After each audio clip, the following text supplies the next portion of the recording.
英語聞き流し世界名作リスニング、英語テキストと MP3 ダウンロード、他の物語はホームページからご利用いただけます。88thpp.com 88thpp.com Chapter 36. The Glory in the Dream. On the morning when the final results of all the examinations were to be posted on the bulletin board at Queen's, Anne and Jane walked down the street together. Jane was smiling and happy. Examinations were over and she was comfortably sure she had made a pass at least. Further considerations troubled Jane not at all. She had no soaring ambitions and consequently was not affected with the unrest attendant thereon. For we pay a price for everything we get or take in this world, and although ambitions are well worth having, they are not to be cheaply won, but exact their dues of work and self-denial, anxiety and discouragement. Anne was pale and quiet. In 10 more minutes she would know who had won the medal and who the Avery. Beyond those 10 minutes there did not seem, just then, to be anything worth being called time. Of course you'll win one of them anyhow, said Jane, who couldn't understand how the faculty could be so unfair as to order it otherwise. I have not hope of the Avery, said Anne. Everybody says Emily Clay will win it. And I'm not going to march up to that bulletin board and look at it before everybody. I haven't the moral courage. I'm going straight to the girls' dressing room. You must read the announcements and then come and tell me, Jane. And I implore you in the name of our old friendship to do it as quickly as possible. If I have failed just say so, without trying to break it gently, and whatever you do don't sympathize with me. Promise me this, Jane. Jane promised solemnly, but, as it happened, there was no necessity for such a promise. When they went up the entrance steps of Queen's they found the hall full of boys who were carrying Gilbert Blythe around on their shoulders and yelling at the tops of their voices, "Hurrah for Blythe, medalist!" For a moment Anne felt one sickening pang of defeat and disappointment. So she had failed and Gilbert had won. Well, Matthew would be sorry, he had been so sure she would win. And then somebody called out. 3 cheers for Miss Shirley, winner of the Avery. Oh, Anne, gasped Jane, as they fled to the girls' dressing room amid hearty cheers. Oh, and I'm so proud. Isn't it splendid? And then the girls were around them and Anne was the center of a laughing, congratulating group. Her shoulders were thumped and her hands shaken vigorously. She was pushed and pulled and hugged and among it all she managed to whisper to Jane. Oh, won't Matthew and Marilla be pleased? I must write the news home right away. Commencement was the next important happening. The exercises were held in the big assembly hall of the academy. Addresses were given, essays read, songs sung, the public award of diplomas, prizes and medals made. Matthew and Marilla were there, with eyes and ears for only one student on the platform, a tall girl in pale green, with faintly flushed cheeks and starry eyes, who read the best essay and was pointed out and whispered about as the Avery winner. Reckon you're glad we kept her, Marilla? Whispered Matthew, speaking for the first time since he had entered the hall, when Anne had finished her essay. It's not the first time I've been glad, retorted Marilla. You do like to rub things in, Matthew Cuthbert. Miss Barry, who was sitting behind them, leaned forward and poked Marilla in the back with her parasol. Aren't you proud of that, Anne girl?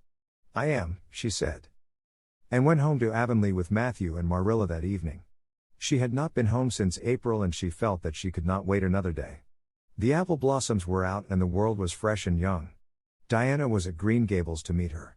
In her own white room, where Marilla had set a flowering house rose on the windowsill, and looked about her and drew a long breath of happiness. Oh Anna, it's so good to be back again. It's so good to see those pointed firs coming out against the pink sky, and that white orchard and the old Snow Queen. Isn't the breath of the mint delicious? And that tea rose, why, it's a song and a hope and a prayer all in one. And it's good to see you again, Diana. I thought you liked that Stella Maynard better than me, said Diana reproachfully. Josie Pye told me you did. Josie said you were infatuated with her. Anne laughed and pelted Diana with the faded June lilies of her bouquet. Stella Maynard is the dearest girl in the world except one and you are that one, Diana, she said. I love you more than ever, and I've so many things to tell you. But just now I feel as if it were joy enough to sit here and look at you. I'm tired, I think, tired of being studious and ambitious. I mean to spend at least 2 hours tomorrow lying out in the orchard grass, thinking of absolutely nothing. You've done splendidly, Anne. I suppose you won't be teaching now that you've won the Avery? No. I'm going to Redmond in September. Doesn't it seem wonderful? I'll have a brand new stock of ambition laid in by that time after 3 glorious, golden months of vacation. Jane and Ruby are going to teach. Isn't it splendid to think we all got through even to Moody Spurgeon and Josie Pye? The Newbridge trustees have offered Jane their school already, said Diana. Gilbert Blythe is going to teach, too. He has two. His father can't afford to send him to college next year, after all, so he means to earn his own way through. I expect he'll get the school here if Miss Ames decides to leave. And felt a queer little sensation of dismayed surprise. She had not known this, she had expected that Gilbert would be going to Redmond also. What would she do without their inspiring rivalry? Would not work, even at a coeducational college with a real degree in prospect, be rather flat without her friend the enemy? The next morning at breakfast it suddenly struck him that Matthew was not looking well. Surely he was much grayer than he had been a year before. Marilla, she said hesitatingly when he had gone out, is Matthew quite well? No, he isn't, said Marilla in a troubled tone. He's had some real bad spells with his heart this spring and he won't spare himself a mite. I've been real worried about him, but he's some better this while back and we've got a good hired man, so I'm hoping he'll kind of rest and pick up. Maybe he will now you're home. You always cheer him up. Anne leaned across the table and took Marilla's face in her hands. You are not looking as well yourself as I'd like to see you, Marilla. You look tired. I'm afraid you've been working too hard. You must take a rest, now that I'm home. I'm just going to take this one day off to visit all the dear old spots and hunt up my old dreams, and then it will be your turn to be lazy while I do the work. Marilla smiled affectionately at her girl. It's not the work, it's my head. I've got a pain so often now, behind my eyes. Dr. Spencer's been fussing with glasses, but they don't do me any good. There is a distinguished oculist coming to the island the last of June and the doctor says I must see him. I guess I'll have to. I can't read or sew with any comfort now. Well, Anne, you've done real well at Queen's I must say. To take first-class license in 1 year and win the Avery Scholarship, well, Mrs. Lynde says pride goes before a fall and she doesn't believe in the higher education of women at all. She says it unfits them for woman's true sphere. I don't believe a word of it. Speaking of Rachel reminds me, did you hear anything about the Abbey Bank lately, Anne? I heard it was shaky, answered Anne. Why? That is what Rachel said. She was up here one day last week and said there was some talk about it. Matthew felt real worried. All we have saved is in that bank, every penny. I wanted Matthew to put it in the savings bank in the first place, but old Mr. Abbey was a great friend of father's and he'd always banked with him. Matthew said any bank with him at the head of it was good enough for anybody. I think he has only been its nominal head for many years, said Anne. He is a very old man, his nephews are really at the head of the institution. Well, when Rachel told us that, I wanted Matthew to draw our money right out and he said he'd think of it. But Mr. Russell told him yesterday that the bank was all right. And had her good day in the companionship of the outdoor world.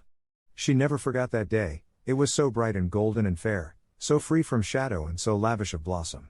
And spent some of its rich hours in the orchard. She went to the Dryad's Bubble in Willowmere and Violet Vale, she called at the manse and had a satisfying talk with Mrs. Allen, and finally in the evening she went with Matthew for the cows, through Lover's Lane to the back pasture.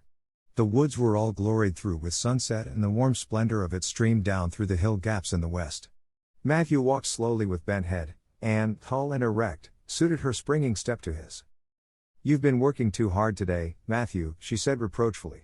Why won't you take things easier? Well now, I can't seem to, said Matthew, as he opened the yard gate to let the cows through. It's only that I'm getting old, Anne, and keep forgetting it. Well, I've always worked pretty hard and I'd rather drop in harness. If I had been the boy you sent for, said Anne wistfully, I'd be able to help you so much now and spare you in 100 ways. I could find it in my heart to wish I had been, just for that. Well now, I'd rather have you than a dozen boys, Anne, said Matthew patting her hand. Just mind you that, rather than a dozen boys. Well now, I guess it wasn't a boy that took the Avery Scholarship, was it? It was a girl, my girl that I'm proud of. He smiled his shy smile at her as he went into the yard. And took the memory of it with her when she went to her room that night and sat for a long while at her open window, thinking of the past and dreaming of the future. Outside the Snow Queen was mistily white in the moonshine, the frogs were singing in the marsh beyond Orchard Slope. And always remembered the silvery, peaceful beauty and fragrant calm of that night. It was the last night before sorrow touched her life, and no life is ever quite the same again when once that cold, sanctifying touch has been laid upon it. Chapter 37. The Reaper whose name is Death. Matthew, what is the matter? Matthew, are you sick? It was Marilla who spoke, alarm in every jerky word. And came through the hall, her hands full of white narcissus. It was long before Anne could love the sight or odor of white narcissus again, in time to hear her and to see Matthew standing in the porch doorway, a folded paper in his hand, and his face strangely drawn and gray. Anne dropped her flowers and sprang across the kitchen to him at the same moment as Marilla. They were both too late. Before they could reach him, Matthew had fallen across the threshold. "He's fainted," gasped Marilla. "Anne, run for Martin, quick, quick. He's at the barn." Martin, the hired man, who had just driven home from the post office, started at once for the doctor, calling at Orchard Slope on his way to send Mr. and Mrs. Barry over. Mrs. Lynde, who was there on an errand, came too. They found Anne and Marilla distractedly trying to restore Matthew to consciousness. Mrs. Lynde pushed them gently aside, tried his pulse, and then laid her ear over his heart. She looked at their anxious faces sorrowfully, and the tears came into her eyes. "Oh, Marilla," she said gravely. "I don't think we can do anything for him." "Mrs. Lynde, you don't think? You can't think Matthew is," Anne could not say the dreadful word. She turned sick and pallid. "Child, yes, I'm afraid of it. Look at his face. When you've seen that look as often as I have, you'll know what it means." Anne looked at the still face, and there beheld the seal of the great presence. When the doctor came, he said that death had been instantaneous and probably painless, caused in all likelihood by some sudden shock. The secret of the shock was discovered to be in the paper Matthew had held and which Martin had brought from the office that morning. It contained an account of the failure of the Abbey Bank. The news spread quickly through Avonlea, and all-day friends and neighbors thronged Green Gables and came and went on errands of kindness for the dead and living. For the first time, shy, quiet Matthew Cuthbert was a person of central importance. The white majesty of death had fallen on him and set him apart as one crowned. When the calm night came softly down over Green Gables, the old house was hushed and tranquil.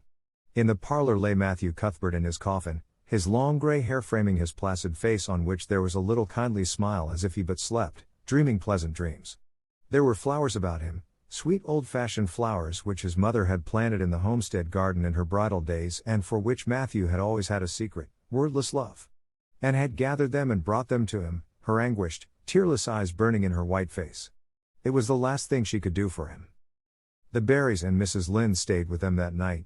Diana, going to the east gable, where Anne was standing at her window, said gently, "And dear, would you like to have me sleep with you tonight?" "Thank you, Diana." Anne looked earnestly into her friend's face. "I think you won't misunderstand me when I say I want to be alone. I'm not afraid. I haven't been alone 1 minute since it happened, and I want to be. I want to be quite silent and quiet and try to realize it. I can't realize it. Half the time it seems to me that Matthew can't be dead, and the other half it seems as if he must have been dead for a long time, and I've had this horrible dull ache ever since." Diana did not quite understand. Marilla's impassioned grief, breaking all the bounds of natural reserve and lifelong habit in its stormy rush, she could comprehend better than Anne's tearless agony. But she went away kindly, leaving Anne alone to keep her first vigil with sorrow. And hoped that the tears would come in solitude. It seemed to her a terrible thing that she could not shed a tear for Matthew, whom she had loved so much and who had been so kind to her, Matthew who had walked with her last evening at sunset and was now lying in the dim room below with that awful peace on his brow. But no tears came at first, even when she knelt by her window in the darkness and prayed, looking up to the stars beyond the hills. No tears, only the same horrible dull ache of misery that kept on aching until she fell asleep, worn out with the day's pain and excitement. In the night she awakened, with the stillness and the darkness about her, and the recollection of the day came over her like a wave of sorrow. She could see Matthew's face smiling at her as he had smiled when they parted at the gate that last evening. She could hear his voice saying, my girl that I'm proud of." Then the tears came and Anne wept her heart out.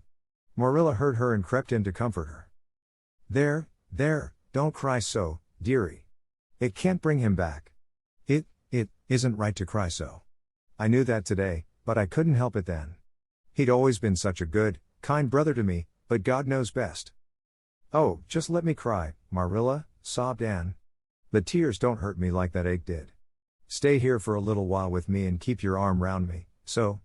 I couldn't have Diana stay. She's good and kind and sweet, but it's not her sorrow, she's outside of it and she couldn't come close enough to my heart to help me. It's our sorrow, yours and mine. Oh, Marilla, what will we do without him? We've got each other, Anne. I don't know what I'd do if you weren't here, if you'd never come. Oh, Anne, I know I've been kind of strict and harsh with you maybe, but you mustn't think I didn't love you as well as Matthew did, for all that. I want to tell you now when I can. It's never been easy for me to say things out of my heart, But at times like this it's easier. I love you as dear as if you were my own flesh and blood, and you've been my joy and comfort ever since you came to Green Gables. 2 days afterwards they carried Matthew Cuthbert over his homestead threshold and away from the fields he had tilled and the orchards he had loved and the trees he had planted, and then Avonlea settled back to its usual placidity, and even at Green Gables affairs slipped into their old groove, and work was done and duties fulfilled with regularity as before, although always with the aching sense of loss in all familiar things. Anne, new to grief, thought it almost sad that it could be so, that they could go on in the old way without Matthew. She felt something like shame and remorse when she discovered that the sunrises behind the firs and the pale pink buds opening in the garden gave her the old inrush of gladness when she saw them, that Diana's visits were pleasant to her, and that Diana's merry words and ways moved her to laughter and smiles, that, in brief, the beautiful world of blossom and love and friendship had lost none of its power to please her fancy and thrill her heart, that life still called to her with many insistent voices. It seems like disloyalty to Matthew, somehow, to find pleasure in these things now that he is gone, she said wistfully to Mrs. Allen one evening when they were together in the manse garden. I miss him so much, all the time, and yet, Mrs. Allen, the world and life seem very beautiful and interesting to me for all. Today Diana said something funny and I found myself laughing. I thought when it happened I could never laugh again. And it somehow seems as if I oughtn't to. When Matthew was here he liked to hear you laugh, and he liked to know that you found pleasure in the pleasant things around you, said Mrs. Allen gently. He is just away now, and he likes to know it just the same. I am sure we should not shut our hearts against the healing influences that nature offers us. But I can understand your feeling. I think we all experience the same thing. We resent the thought that anything can please us when someone we love is no longer here to share the pleasure with us, and we almost feel as if we were unfaithful to our sorrow when we find our interest in life returning to us. I was down to the graveyard to plant a rose bush on Matthew's grave this afternoon, said Anne dreamily. I took a slip of the little white Scotch rosebush his mother brought out from Scotland long ago. Matthew always liked those roses the best, they were so small and sweet on their thorny stems. It made me feel glad that I could plant it by his grave, as if I were doing something that must please him in taking it there to be near him. I hope he has roses like them in heaven. Perhaps the souls of all those little white roses that he has loved so many summers were all there to meet him. I must go home now. Marilla is all alone and she gets lonely at twilight. She will be lonelier still, I fear, when you go away again to college, said Mrs. Allen. And did not reply. She said good night and went slowly back to Green Gables. Marilla was sitting on the front doorsteps and Anne sat down beside her. The door was open behind them, held back by a big pink conch shell with hints of sea sunsets in its smooth inner convolutions. Anne gathered some sprays of pale yellow honeysuckle and put them in her hair. She liked the delicious hint of fragrance, as some aerial benediction, above her every time she moved. Dr. Spencer was here while you were away, Marilla said. He says that the specialist will be in town tomorrow and he insists that I must go in and have my eyes examined. I suppose I'd better go and have it over. I'll be more than thankful if the man can give me the right kind of glasses to suit my eyes. You won't mind staying here alone while I'm away, will you? Martin will have to drive me in and there's ironing and baking to do. I shall be all right. Diana will come over for company for me. I shall attend to the ironing and baking beautifully. You needn't fear that I'll starch the handkerchiefs or flavor the cake with liniment. Marilla laughed. What a girl you were for making mistakes in them days, Anne. You were always getting into scrapes. I did used to think you were possessed. Do you mind the time you dyed your hair? Yes, indeed. I shall never forget it, smiled Anne, touching the heavy braid of hair that was wound about her shapely head. I laugh a little now sometimes when I think what a worry my hair used to be to me, but I don't laugh much, because it was a very real trouble then. I did suffer terribly over my hair and my freckles. My freckles are really gone, and people are nice enough to tell me my hair is auburn now, all but Josie Pye. She informed me yesterday that she really thought it was redder than ever, or at least my black dress made it look redder, and she asked me if people who had red hair ever got used to having it. Marilla, I've almost decided to give up trying to like Josie Pye. I've made what I would once have called a heroic effort to like her, but Josie Pye won't be liked. Josie is a pie, said Marilla sharply, so she can't help being disagreeable. I suppose people of that kind serve some useful purpose in society, but I must say I don't know what it is any more than I know the use of thistles. Is Josie going to teach? No, she is going back to Queen's next year. So are Moody Spurgeon and Charlie Sloane. Jane and Ruby are going to teach and they have both got schools, Jane at Newbridge and Ruby at some place up west. Gilbert Blythe is going to teach too, isn't he? Yes, briefly. What a nice-looking fellow he is, said Marilla absently. I saw him in church last Sunday and he seemed so tall and manly. He looks a lot like his father did at the same age. John Blythe was a nice boy. We used to be real good friends, he and I. People called him my beau. Anne looked up with swift interest. Oh, Marilla, and what happened? Why didn't you? We had a quarrel. I wouldn't forgive him when he asked me to. I meant to, after a while, but I was sulky and angry and I wanted to punish him first. He never came back. The Blythes were almighty independent. But I always felt rather sorry. I've always kind of wished I'd forgiven him when I had the chance. So you've had a bit of romance in your life, too, said Anne softly. Yes, I suppose you might call it that. You wouldn't think so to look at me, would you? But you never can tell about people from their outsides. Everybody has forgot about me and John. I'd forgotten myself. But it all came back to me when I saw Gilbert last Sunday. Chapter 38. The Bend in the Road. Marilla went to town the next day and returned in the evening. Anne had gone over to Orchard Slope with Diana and came back to find Marilla in the kitchen, sitting by the table with her head leaning on her hand. Something in her dejected attitude struck a chill to Anne's heart. She had never seen Marilla sit limply inert like that. Are you very tired, Marilla? Yes, no, I don't know, said Marilla wearily, looking up. I suppose I am tired, but I haven't thought about it. It's not that. Did you see the oculist? What did he say? Asked Anne anxiously. Yes, I saw him. He examined my eyes. He says that if I give up all reading and sewing entirely and any kind of work that strains the eyes, and if I'm careful not to cry, and if I wear the glasses he's given me, he thinks my eyes may not get any worse and my headaches will be cured. But if I don't, he says I'll certainly be stone blind in 6 months. Blind. Anne, just think of it. For a minute Anne, after her first quick exclamation of dismay, was silent. It seemed to her that she could not speak. Then she said bravely, but with a catch in her voice. Marilla, don't think of it. You know he has given you hope. If you are careful you won't lose your sight altogether, and if his glasses cure your headaches it will be a great thing. I don't call it much hope, said Marilla bitterly. What am I to live for if I can't read or sew or do anything like that? I might as well be blind, or dead. And as for crying, I can't help that when I get lonesome. But there, it's no good talking about it. If you'll get me a cup of tea I'll be thankful. I'm about done out. Don't say anything about this to anyone for a spell yet, anyway. I can't bear that folks should come here to question and sympathize and talk about it. When Marilla had eaten her lunch and persuaded her to go to bed, then Anne went herself to the east gable and sat down by her window in the darkness alone with her tears and her heaviness of heart. How sadly things had changed since she had sat there the night after coming home.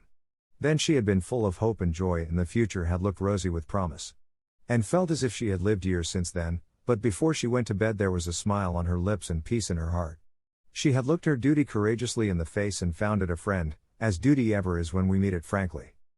One afternoon a few days later Marilla came slowly in from the front yard where she had been talking to a caller, a man whom Anne knew by sight as Sadler from Carmody. And wondered what he could have been saying to bring that look to Marilla's face. What did Mr. Sadler want, Marilla? Marilla sat down by the window and looked at Anne. There were tears in her eyes in defiance of the oculist's prohibition and her voice broke as she said. He heard that I was going to sell Green Gables and he wants to buy it. Buy it? Buy Green Gables? And wondered if she had heard aright. Oh, Marilla, you don't mean to sell Green Gables. Anne, I don't know what else is to be done. I've thought it all over. If my eyes were strong I could stay here and make out to look after things and manage, with a good hired man. But as it is I can't. I may lose my sight altogether, and anyway I'll not be fit to run things. Oh, I never thought I'd live to see the day when I'd have to sell my home. But things would only go behind worse and worse all the time, till nobody would want to buy it. Every cent of our money went in that bank, and there's some notes Matthew gave last fall to pay. Mrs. Lynde advises me to sell the farm and board somewhere, with her I suppose. It won't bring much, it's small and the buildings are old. But it'll be enough for me to live on I reckon.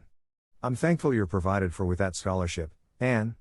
I'm sorry you won't have a home to come to in your vacations, that's all, but I suppose you'll manage somehow.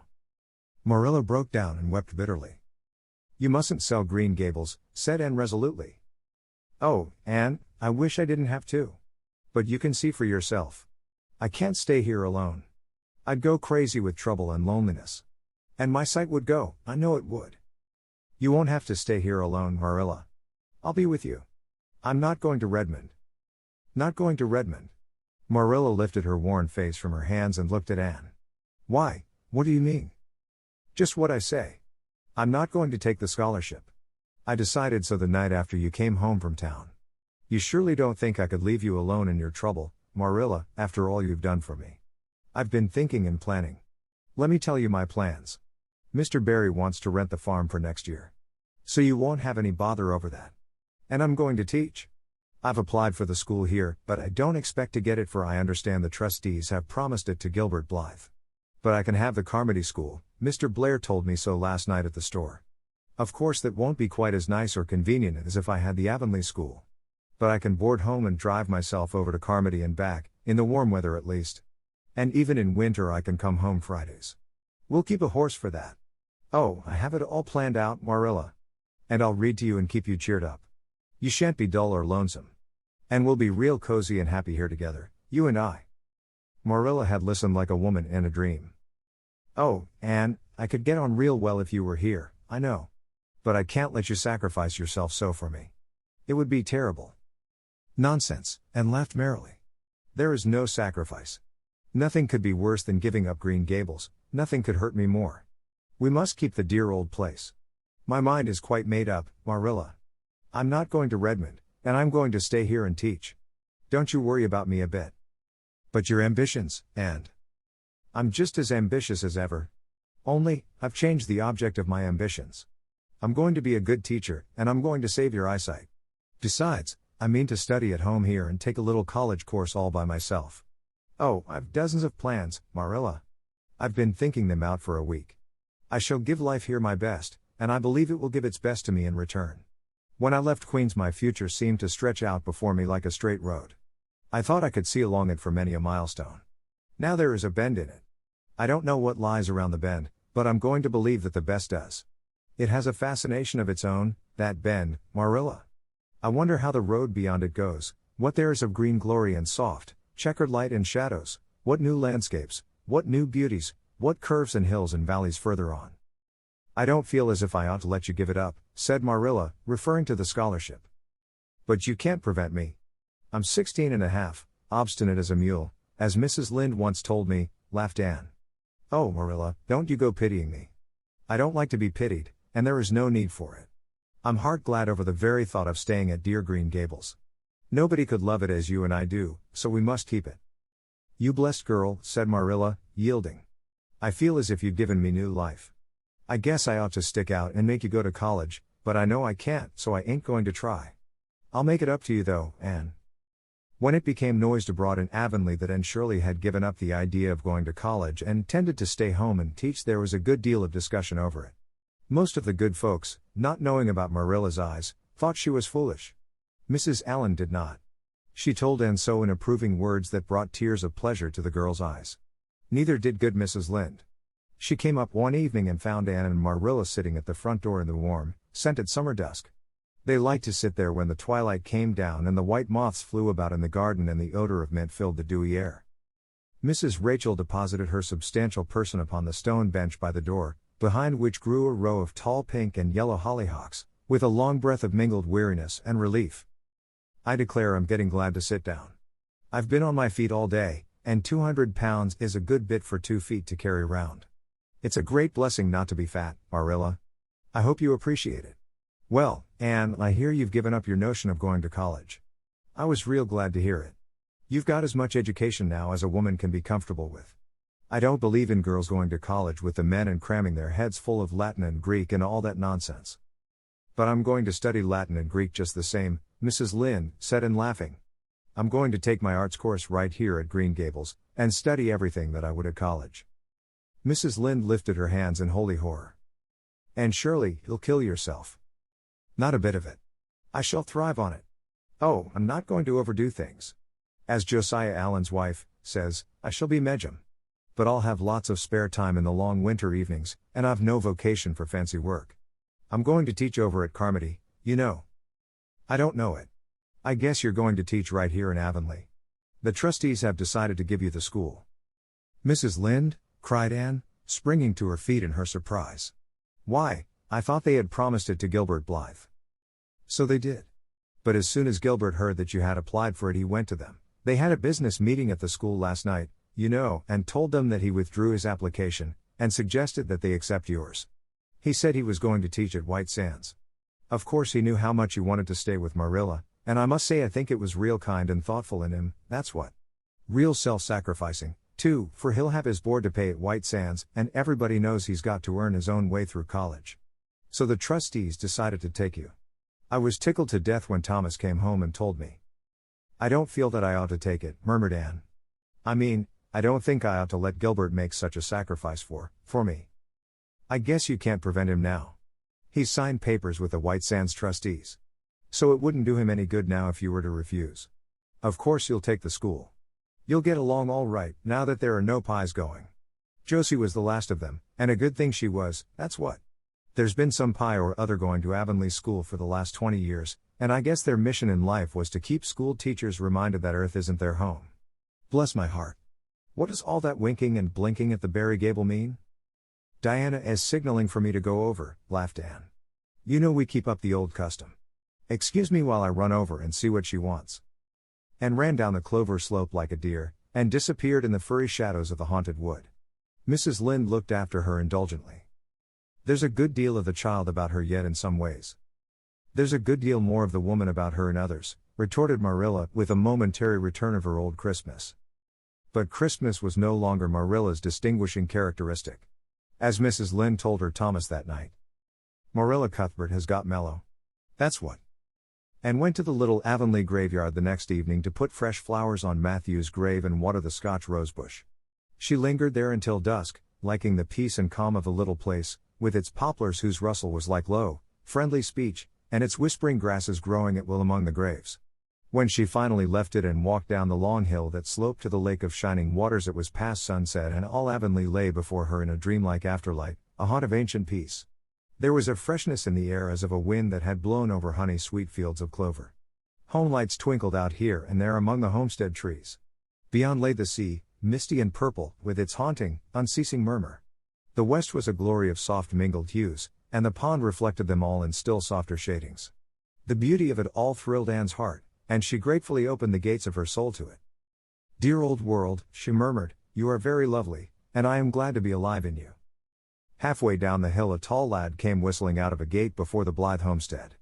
It was Gilbert, and the whistle died on his lips as he recognized Anne. He lifted his cap courteously, but he would have passed on in silence, if Anne had not stopped and held out her hand. Gilbert, she said, with scarlet cheeks, I want to thank you for giving up the school for me. It was very good of you, and I want you to know that I appreciate it. Gilbert took the offered hand eagerly. It wasn't particularly good of me at all, Anne. I was pleased to be able to do you some small service. Are we going to be friends after this? Have you really forgiven me my old fault?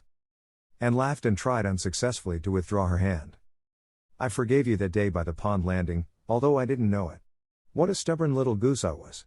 I may as well make a complete confession, I've been sorry ever since. We are going to be the best of friends, said Gilbert, jubilantly. We were born to be good friends, Anne. You've thwarted destiny enough. I know we can help each other in many ways. You are going to keep up your studies, aren't you? So when I come, I'm going to walk home with you. Marilla looked curiously at Anne when the latter entered the kitchen. Who was that came up the lane with you, Anne? Gilbert Blythe, answered Anne, vexed to find herself blushing. I met him on Barry's Hill. I didn't think you and Gilbert Blythe were such good friends that you'd stand for half an hour at the gate talking to him, said Marilla with a dry smile. We haven't been, we've been good enemies. But we have decided that it will be much more sensible to be good friends in the future. Were we really there half an hour? It seemed just a few minutes. But, you see, we have 5 years lost conversations to catch up with, Marilla. And sat long at her window that night companioned by a glad content. The wind purred softly in the cherry boughs, and the mint breaths came up to her. The stars twinkled over the pointed firs in the hollow and Diana's light gleamed through the old gap. Anne's horizons had closed in since the night she had sat there after coming home from Queens, but if the path set before her feet was to be narrow she knew that flowers of quiet happiness would bloom along it.